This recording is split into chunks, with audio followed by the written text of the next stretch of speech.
ሰዎች በአንድ ላይ በቤት ውስጥ የእግዚአብሔር ቤት ውስጥ ስለተሰበሰቡ ብቻ እውነተኛ ቤተ ክርስቲያን ነው ማለት አይደለም። እውነተኛ ቤተ ክርስቲያን የኢየሱስ ክርስቶስ ሰራዊት ነው። ሰራዊት ማለት ስነ ስርዓት ያላቸው የሰዎች ስብስብ ሲሆን በእምነት የጸኑና ለጦርነት የተዘጋጁ ናቸው። ተዋጊ ኃይል ሲሆኑ ነገር ግን ስነ ስርዓት ያላቸው ናቸው።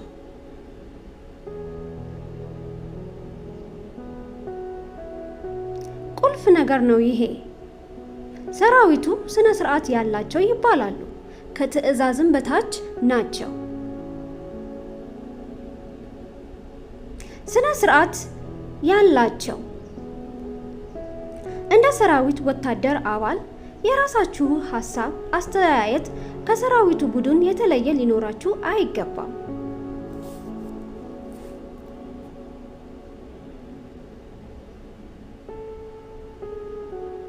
ሰራዊታቸው ከትዕዛዛት ስር ናቸው።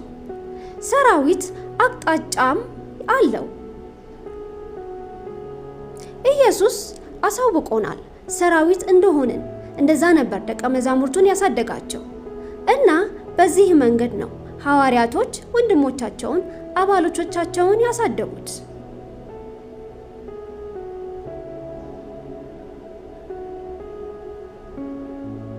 በዛ መንገድ ነው ያሰለጠኗቸው። ይህንን ቋንቋ ነው የሚጠቀሙት። ይህንን ማወቅ አለባቸው። ለዛም ነው እያንዳንዱ ክርስቲያን የቤተ ክርስቲያን አባል መሆን ያለባቸው። ምክንያቱም ይሄ ሰራዊት ነው።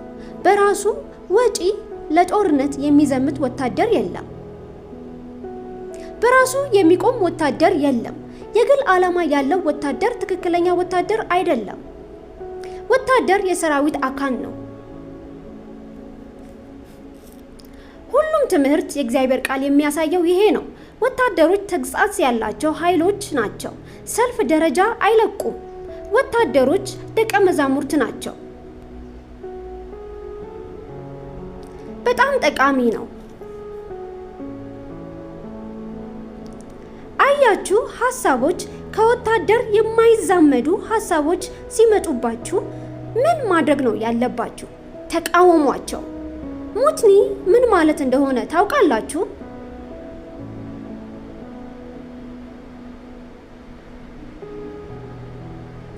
ሌሎችን መቃወም ማለት ነው።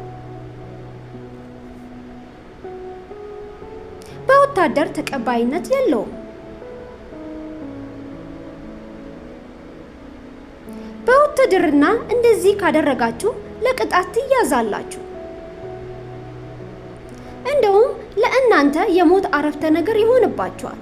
አንድ ጥፋት ከተገኘባችሁ የሞት አረፍተ ነገር ይሆንባችኋል።